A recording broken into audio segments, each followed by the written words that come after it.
Welcome to the Grow Strong Leaders podcast. I'm your host, Meredith Bell, and I interview business leaders who are committed to their own growth and the development of everyone on their team. If you enjoy my podcast, be sure to subscribe and rate it on your favorite podcast platform. Thank you for joining me today. I'm your host, Meredith Bell, and my guest today has been called a force of nature, and I can attest to that from my conversations with her. I love that she is determined to use that force to make a significant positive impact in our world. So I'd love to welcome today Kimberly Wiefling. Kimberly, so glad to have you here. Meredith, thank you so much, my dear friend. You're amazing, and thank you for inviting me on your wonderful show. Well, it's going to be just a great conversation because I've always loved your energy, your enthusiasm, and your realness in terms of truth telling. And I want to give a shout out to our good friend and super connector, Sejal Thacker, who's the one who introduced us. She knew we would be connecting and compatible in so many ways, and she was absolutely right. It's a blessing to get connected with people who are truly resonating with values and interests. Yes. Well, before we jump into our conversation, let me tell my audience a little bit about you. Kimberly is the founder of Wiefling Consulting, and she's also the co-founder of Silicon Valley Alliances. She's the author of the globally popular book, Scrappy Project Management, the 12 predictable and avoidable pitfalls every project faces. And her latest book, Turning Ideas into Impact, is an anthology with 15 other Silicon Valley consultants. Her superpower is turning managers into leaders and groups into true teams who can achieve together what seems impossible, but is merely difficult. And Kimberly has worked with more than 50 Japanese companies and with people from over 50 different countries. And that in itself is an interesting story. So, Kimberly, let's start talking about your journey from the world of Silicon Valley, where you did work for quite a while, to doing this global work, especially in Japan. Yes, I enjoyed my 10 years at Hewlett-Packard in 7 different engineering jobs in 3 different divisions. I had a great time being with 3 failed startup companies, one after the other. And then, boom, I said, that's great. I'm going to start my own consulting business. And I was so fortunate to meet a person from Japan who was bringing Japanese business leaders over here to get a Silicon Valley mindset. And after a couple of years of engaging with them here, she said, why don't you come to Japan? And since then, I've been there 100 times, Meredith, and I've been many other countries on behalf of Japanese companies. It's been one incredible adventure. Well, one thing I want to get into are a couple of things. This transition you help people make from being, quote, a manager into a leader. From your perspective, what's the difference between those two? What's the transition need to be? Well, of course, I have my own opinion, but since I'm a physicist by education, I have a master's in physics and I'm a scientist, I like to go based on data and research. And the research and data from some of the top minds in this field, like Harvard Business Review or MIT, is that managers plan, organize, control, and correct, which are all very important things. And leaders set the direction. They align people on that direction. They motivate and inspire them to go in that direction. And the managers would remove obstacles and provide resources, of course. And leaders would cheer them on, encourage and support them, and course correct if they need to. But the most crucial difference, Meredith, is manage things, lead people. Because I haven't met a single person who likes being managed.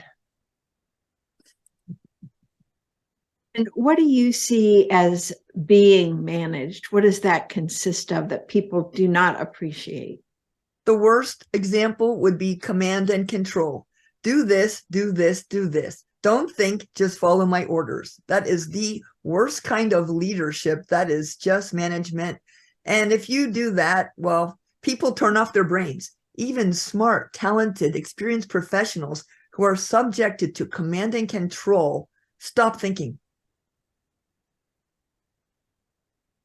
That's so dangerous in these times when it's so critical for leaders to do the opposite, bring out the potential of others and encourage them to think beyond what they think is even possible for them. Absolutely. We are in a very challenging environment. In the professional world today, you are a team because you're playing a team sport. And if you're a leader, even you're super smart, like a Steve Jobs, you can't see the back of your own head. And you need somebody who has the courage and is inspired and motivated to say, hey, I think there might be some concerns in the road ahead, or there might be some opportunities that we're missing right now, and we'll raise those issues to you. But if you're a command and control kind of leader, your people aren't going to tell you. In fact, I talked to one really bossy president of North America division of some big company, and he was pretty harsh. And after I knew him for quite many years, I asked him, if you were doing something really stupid that was so dangerous and was potentially going to destroy your company, would your people tell you? And he said, probably not. Can you imagine? Let the thing go over the cliff because you're too afraid to approach this bossy command and control leader, so-called leader. And you would think that if someone is aware of that they would want to adopt a different way of being to encourage that kind of input if there were that kind of danger facing the company. I can tell you from my own experience, I didn't start off being a great leader. I was bossy. I was micromanaging. I was controlling. I was a manager and I got stuff done. I'm like, oh, if you're too weak, just get on my back and I'll carry you up the mountain, for crying out loud. And I didn't realize for over a decade that I could have got even better results if I wasn't such a boss hole.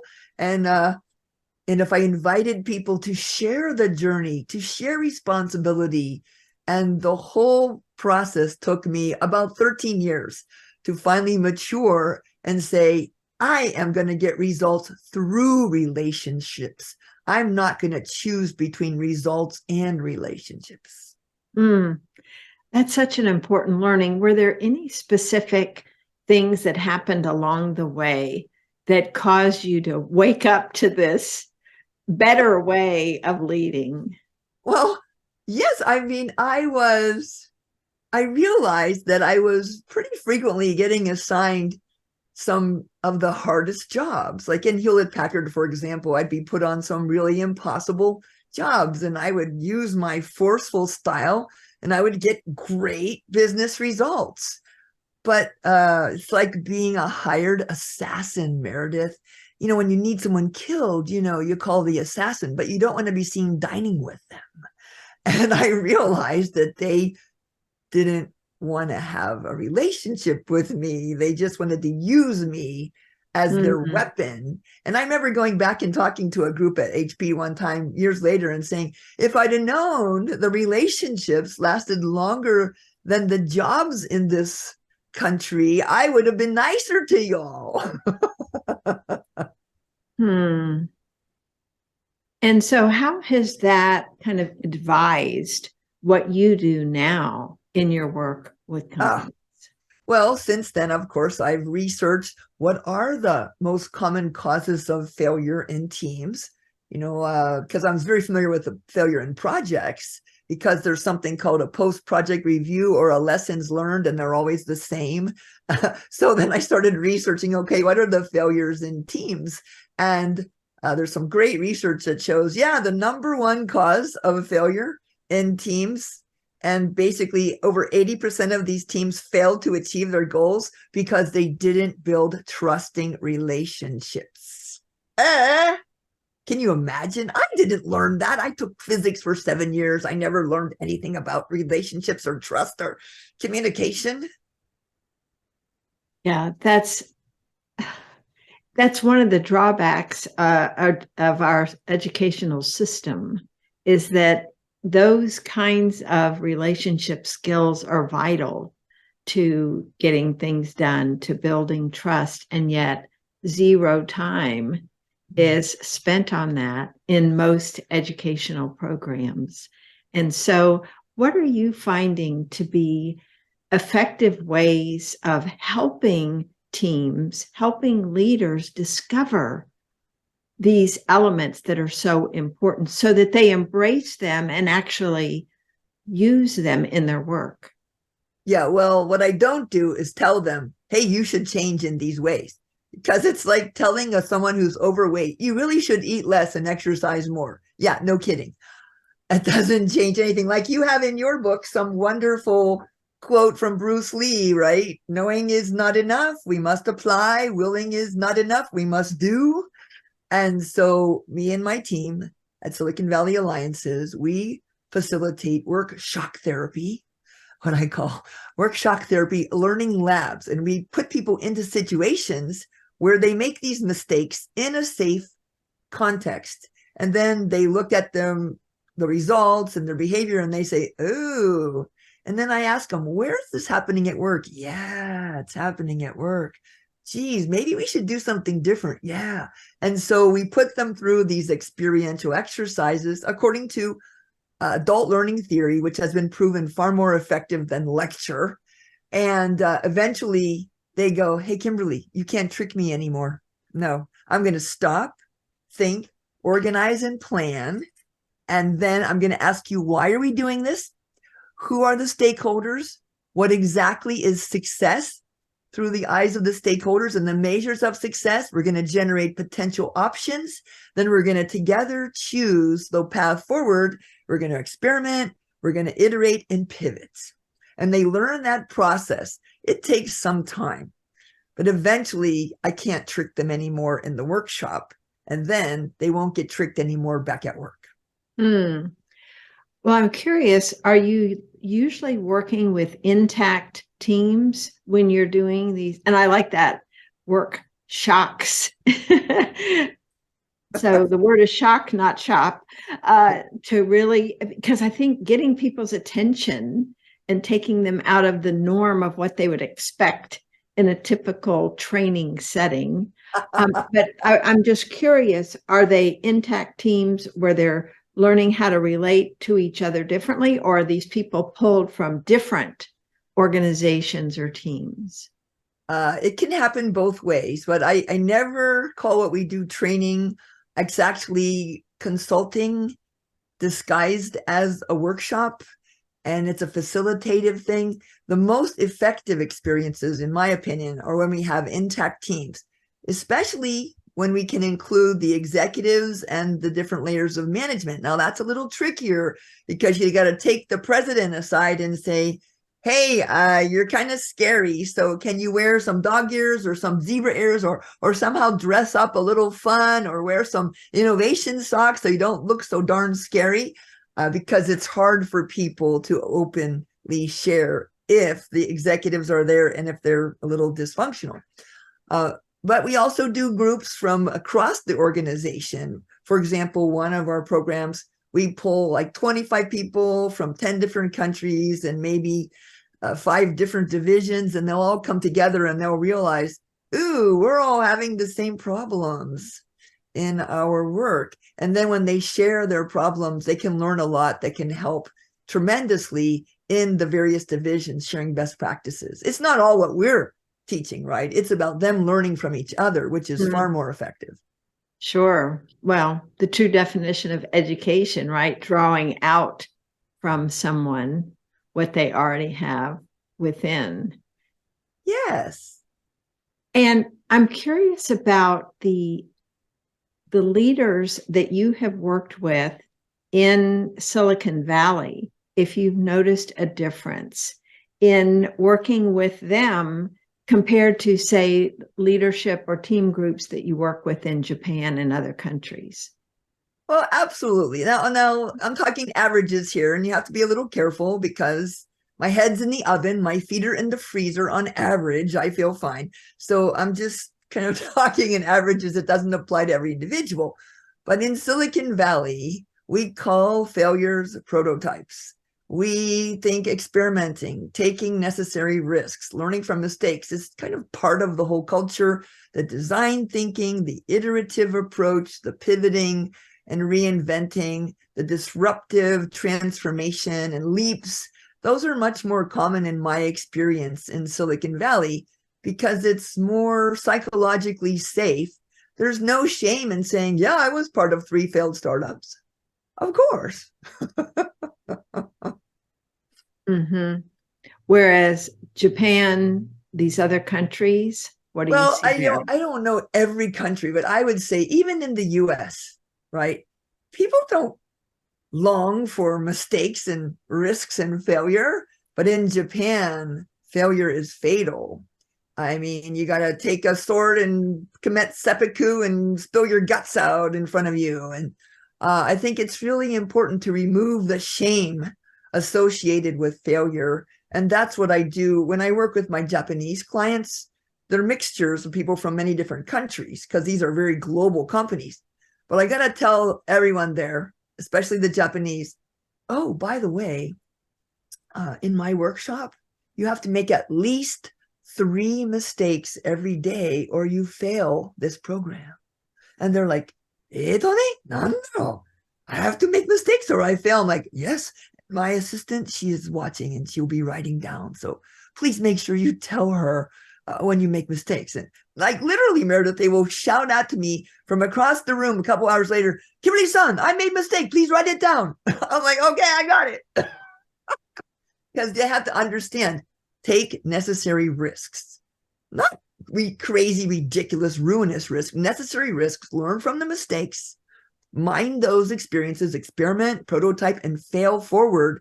And in Japan, there's a saying, nana karobi ya oki, which means 7 times fall down, 8 times stand up. It's a Japanese saying for crying out loud.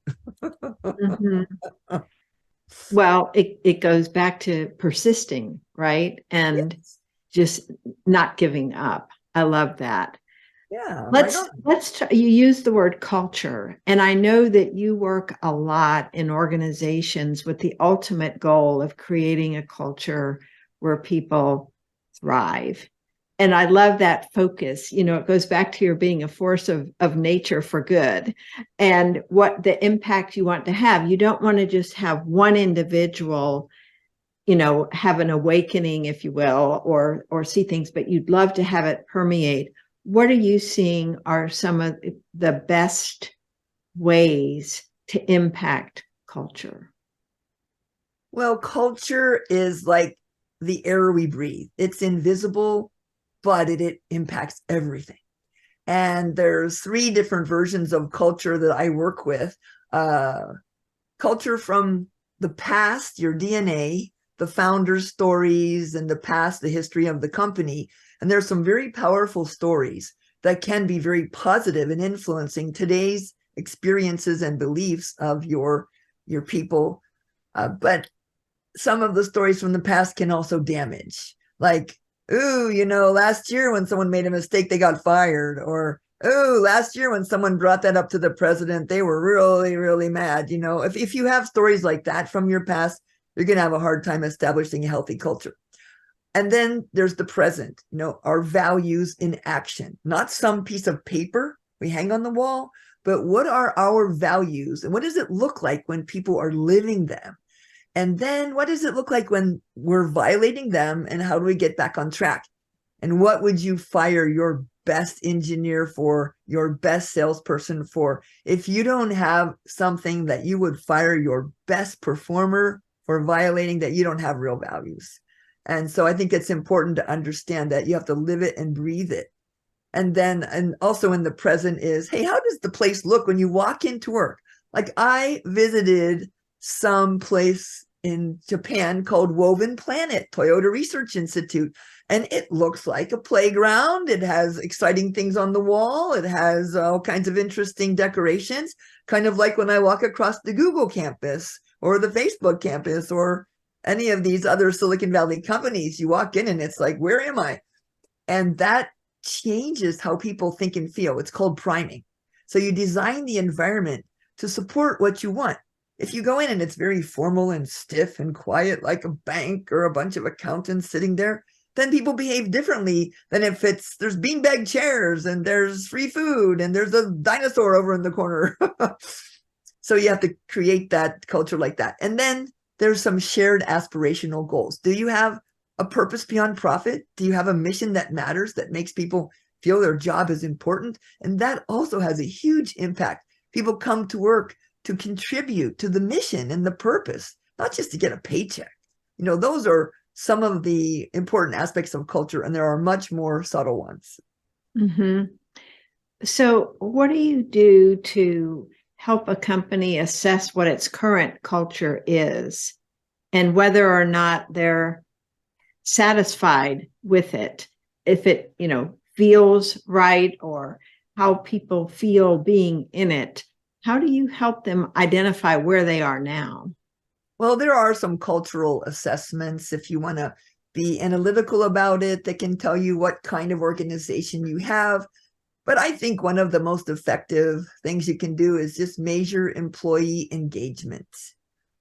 Gallup Research Institute for the past 30 years has been measuring employee engagement, and employee engagement, as it goes up, so does every positive measure of business success. So if your employees are highly engaged, probably your culture's pretty good. And the culture also is directly impacted by the managers. So there's a lot of complexity in the system. But then measure employee engagement and see where people are. And then maybe take one of these cultural assessments that are out there and see what style do you have. But I think that each company needs to create its own culture that's right for them and their industry, their marketplace, their stakeholders. There's not one right way of doing it. If you're going to launch satellites into outer space, you need a different culture than if you're doing a landscaping business. Mm-hmm. Yeah, I think that's a good point. One size doesn't fit all. I liked your question earlier, though, about what would you fire your best employee over, to really think about, what do we stand for? That's what you're getting at, right? What do we stand for here? What matters to us the most that we won't compromise on? Am I getting that right? Yes. What do you think should be absolutely uncompromising in every organization, Meredith? I'd love to hear your perspective. Well, a key element is trust. And of course, trust is based on, that's not a behavior necessarily that we can observe, but it involves people being honest with each other. If I lie to you about something I've said or done, or misrepresent something, either to a customer or to a coworker or anyone else, that violates trust. Because how can I believe in anything you say if you're not going to tell me the truth?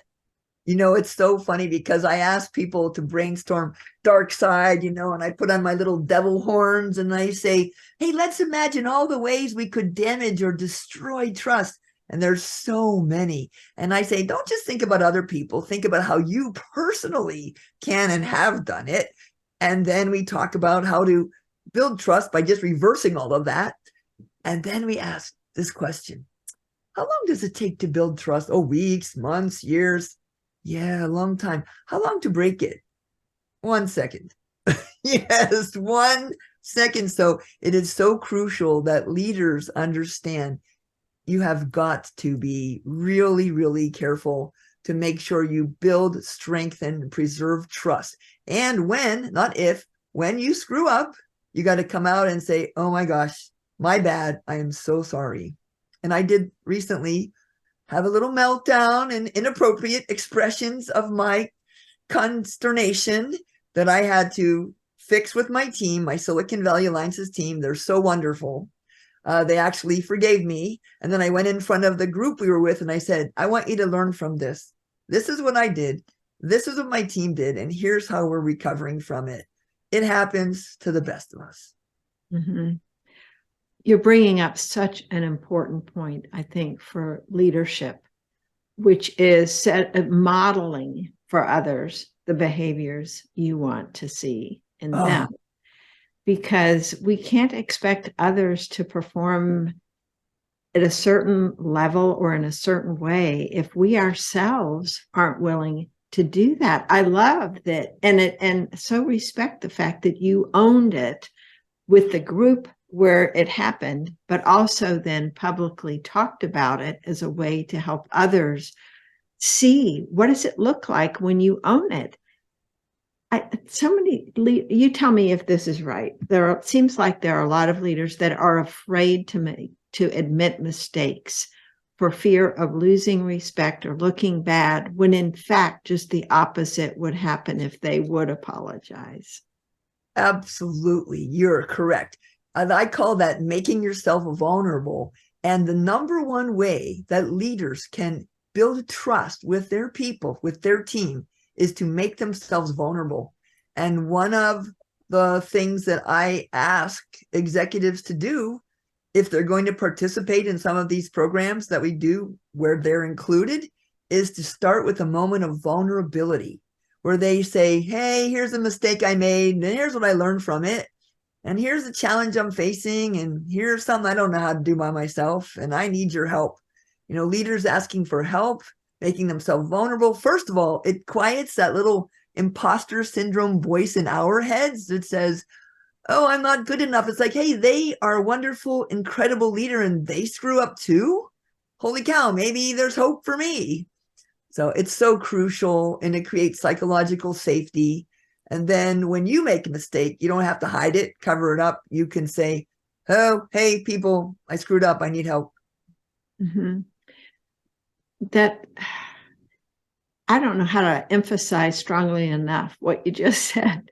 It's so critical to having people be willing to take personal responsibility and ownership without pointing the finger and blaming. Because when we think about teams that are cohesive and work well together and support each other versus those where it's so divisive, this whole thing of personal responsibility to me is such a core element of that, being willing to be held accountable because you trust people aren't going to misuse that information. Oh yeah, because if you're in a bad negative situation, it could be used against you.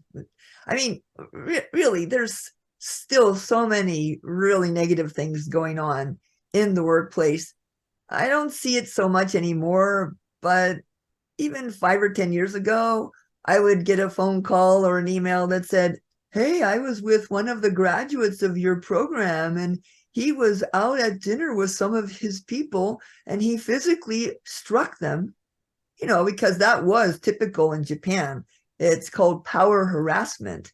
And smacking your team member when they did something wrong was routine. Now it's not allowed, but I have even physically witnessed it in like a little swat on the shoulder or something. But I mean, physical violence when someone does something wrong, are you kidding me? But yes, it still was happening even 10 years ago. I don't think we see too much of that in the Oh no, because you would be sued for millions of dollars. Boy, that is so true. Well, one of the other things that I know you do so well is helping people see this distinction of something they see as impossible, like, well, we could never do that, or I could never do that, and helping them kind of translate that into, well, it's merely difficult. That's the phrase you prefer to use. So talk about what you do in that kind of scenario. First of all, again, I love science and research, and I've got a whole PowerPoint deck full of things that experts said were impossible until they happened. For example, heavier than air flying machines are impossible, so said this brilliant British mathematician, head of the British Royal Society, physicist, Lord Kelvin. And that was when there were birds which are heavier than air. And, less than 10 years later, the first airplane is flown, not by that guy, of course, and TV, radio, outer space flight, all these things that people said will never happen. Even electrical light, when it was demonstrated, was said, oh, it will never more be seen after this exhibition. I mean, human brain is so limited because we say impossible when we cannot immediately imagine how to achieve it. So if you think of something and you can immediately figure out how it could happen, then you say impossible. Now, Meredith, you're a very brilliant person. What % of everything in the entire universe do you personally know? A tiny fraction of 1%. Exactly. The smartest people I know say less than 1%. So if something seems impossible to you, that doesn't mean anything. Something in the 99% that you don't know could make it possible or even easy. And there's plenty of examples where everything seems impossible until your competitor does it. And then it's like, ooh, shoot, we didn't think about that. Ask Kodak, ask Motorola, ask Nokia. There's lots of examples. Mm-hmm. So when you're faced with that, somebody's saying, well, that's impossible, or we could never do that. What are some, thinking of my listeners, and I would really like to challenge my listeners, what is one thing that right now in your world feels impossible to you? Whether it's a client you could land or a sale you could make or a relationship you could form, but get clarity about, I just don't see how that could ever happen. So Kimberly, pretend you're in front of one of these people who has this belief about, oh, that could never happen. Okay. What strategies, what guidance would you give to open their minds to the possibilities? Well, first, we make it safe to imagine things without knowing how. So we use something called scenario planning. Of course, we don't tell them it's scenario planning. We just do it. So we'd say, let's jump to the future. Let's think of a future that seems highly unlikely or darn near impossible. But if it did happen, it would be amazing. And it would transform you, your team, your organization, your company, your people, our world for the better. And 10 years from now, what would be the headlines shouting out about that amazing future? And we get them to live in that future without any evidence it's possible and without knowing how. And once they get that clear, vivid image of what it looks like, smells like, feels like, tastes like, sounds like, some interesting thing happens, Meredith. If they just allow themselves to be in that playful space without any expectation of doing it, because we made it safe, you don't have to do it, then they start to think, hey, wait a second, there might be some things we can do. And then we work backwards from there saying, well, what would happen a week before that, a month, a year before that, and 2 years? And then we start looking at milestones, thinking from the future back to today. And then it seems so obvious. Well, there's some things we can do today, this week, this month, this quarter, this year, to lurch fitfully in that direction. Experiments, prototypes, approximations. And once they have the vivid image in the future and they've seen that there are not one, but many pathways that could lead to that future, and now it's safe for them to start experimenting and prototyping to fail forward in the direction of that fabulous future. That's pure gold. I just love that. Thank you. Because as I was sitting here listening, I thought that can apply to everything. Too often you are so right about us getting hung up on knowing the hows. And I've been guilty of that myself many times. And I've been learning over time to let go of that, right? To just have and get emotionally involved with the feeling of what it would be like to be at that place. Do you agree with that? The emotional part? Once you get them emotionally involved where they say, ooh, I want that, they will find a way. Now, it's a little bit of brain science and neuroscience. And again, I don't tell people this because if you tell them what you're doing to manipulate them, it doesn't work. But we get them to make collages of the future, to do newscasts from the future, to do role playing. And it gets other parts of your brain involved that are more emotionally functioning. It's not just left brain analytical. And once those parts of your brain start participating, insights come. And if you start conspiring with other people, they can help you, because if you can't think of something, they'll be like, well, it seems impossible to you, but I have some ideas. And I literally have been doing a workshop like this for private friends and family and people not in the corporate world. I've been doing that since 1995. And I call it Creating a Vision of Your Fabulous Future. And there might be one more F word that I put in there.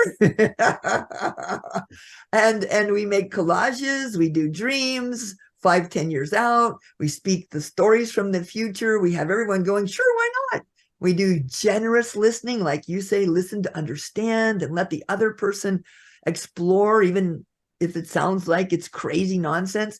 And I have kept a record of all this stuff last, oh my gosh, 28 years. I've been doing that workshop for myself and others. And people write me things like, Kimberly, last year you made me write down 5 impossible things. 3 of them have happened. And that's in the personal world, right? And then the corporate world, I have this one client we've done, oh my gosh, their name is Carrare. They don't mind if I say I work for them. It's publicly known. 16 years we've been working together on these really intensive global leadership development programs that span 7 months. And included in the leadership development is to do team projects that your manager would never allow, your colleagues would say are not practical or feasible, and your family would worry because it seems impossible. And out of the 80 projects they've done in the last 16 years, about half of them have happened. Mm-hmm. It's amazing. So I have data. Okay. I'm a researcher. I have data. It works. Well, you know, the fact that it's half of them, I think people need to pay attention to that, because it goes back to what you said earlier about how you see failure and just as an experiment. And being the scientist that you are, this whole idea of doing the experiment and looking neutrally at the data to say, what can I extract from this? If it didn't turn out the way I anticipated or hoped, what variables can I manipulate so next time I get a different result? Absolutely. Now, I'm not saying I don't feel depressed or ashamed or down emotionally whenever I have a failure. I do. I get really emotionally distressed like anybody would when you have a significant failure. And I sink into the icy couch of despair for a few minutes, hours, or days. And then I drag my sorry butt out of there and keep going. And what inspires me maybe most is realizing, when a baby is learning to walk, they fall a lot. And no parent ever goes to their child and says, you've tried to walk 40, 50 times. You should just crawl for the rest of your life. The parents want their children to try walking until they succeed. They don't want them to give up. And so if we expect that of babies, shouldn't we expect that of ourselves? Just keep going. Mm-hmm. And I say, this is my new advice I've been giving to people in the last couple of weeks. Get speeding tickets, not parking tickets.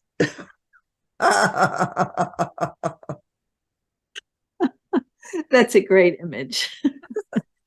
Thank you.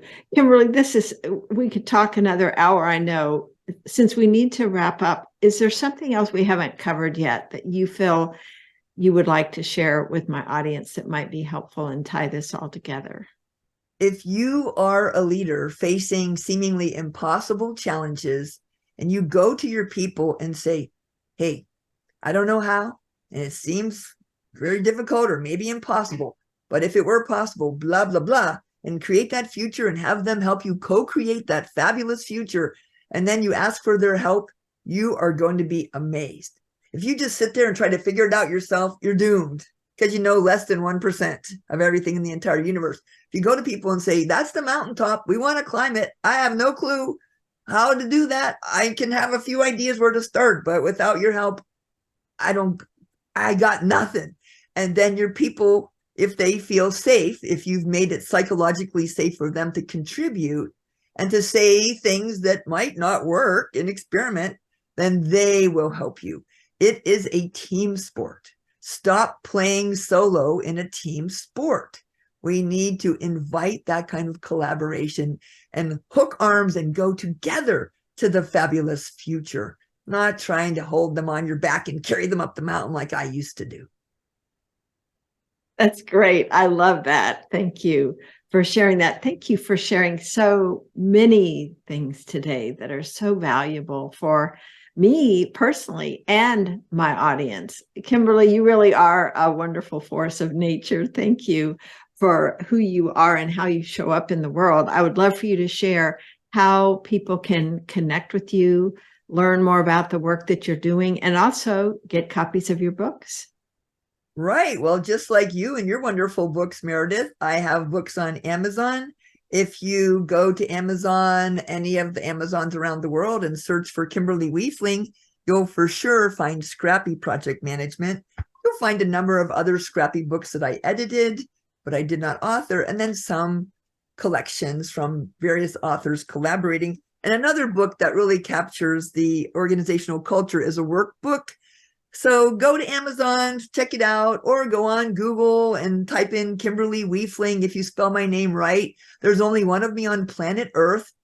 In spite of that, even ChatGPT couldn't correctly identify who I was last time I checked. But Kimberly Wiefling, one person on planet Earth with that name. I think there's some kind of regulation, Meredith. They're not allowed to have more than one on a planet because it's too dangerous. Hard to imagine there being more than one of you. So yeah, and reach out to me. Happy to have a conversation for possibilities anytime. That's great. And that's Kimberly, Wiefling, Wiefling. WIEF as in fun. Oh, that's good. Yes, that's great. Thank you.